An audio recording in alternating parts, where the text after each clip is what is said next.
So when asked to evaluate our options, I believe that when weighing the three options that I presented, it seems there are positives and negative aspects to each option. So when we break them down, option one, no action, a positive would be that Inman is not reprimanded, but the negatives would be that David's future is no longer on course, students may no longer feel safe at school, and bullying may no longer be reported.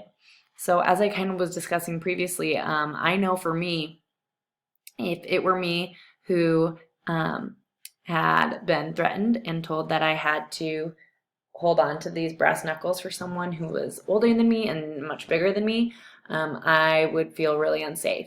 And if I ended up getting disciplined for that action, I would feel really unsupported as well as unsafe.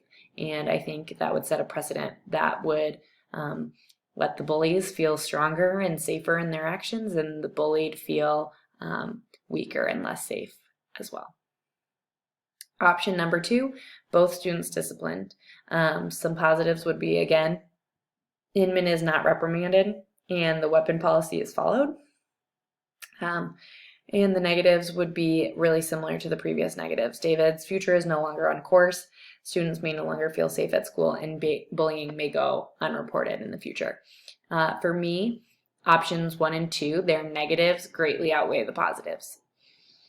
The third option, where James is sent to DAEP, but David returns to the school environment.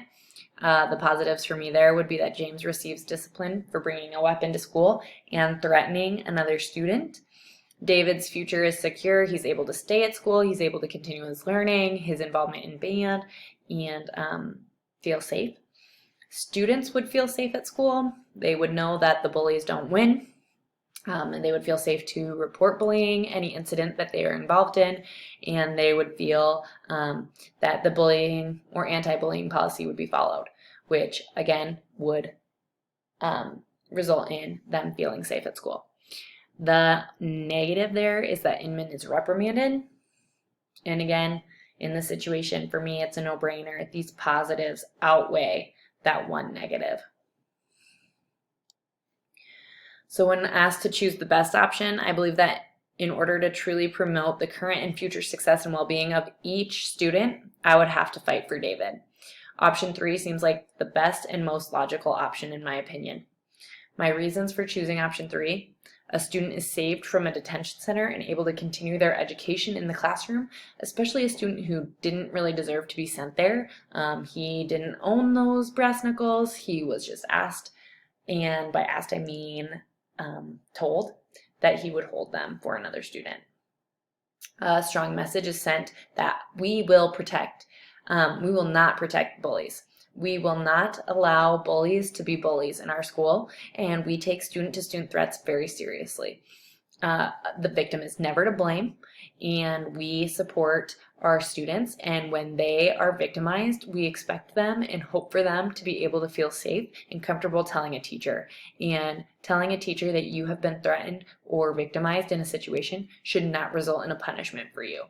And while David was unable to tell a teacher on his own of what had happened, we don't know that he wouldn't have had he been given enough time.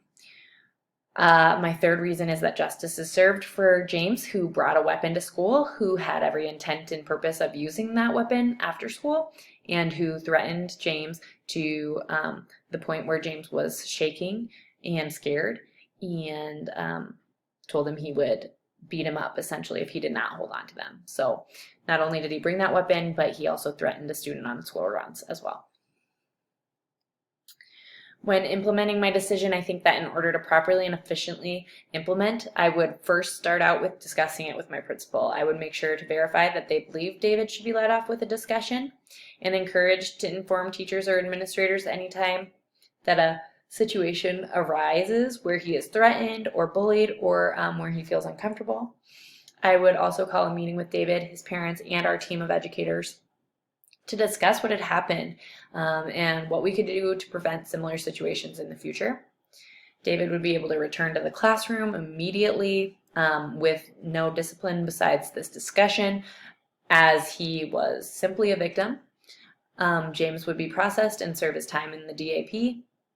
When he returns, I would discuss that I was very proud of him for admitting and taking the blame for having the brass knuckles and forcing a student to hold them for him. I would really hope that from this point he could continue progressing and working towards his goals, making the right decisions and working towards the right path. Finally, as I reflect upon this assignment and case study, I find that all of the readings we have worked through on ethical behavior have helped me to mold my decision. In this assignment, my final decision was reached by truly holding on and holding true to my moral compass. Students are and should always be #1 priority for teachers and administrators. I pray daily for the success of all of my students. However, I stand by the fact that rules are rules. While David was in possession of a weapon, he only was holding this because he was threatened and bullied into it. It was my understanding that he was sent to the office immediately after the exchange, which did not allow him any time to tell a teacher what had happened. I believe that in most cases, the resource officer would have been understanding in the first place and would not have pressed charges against him.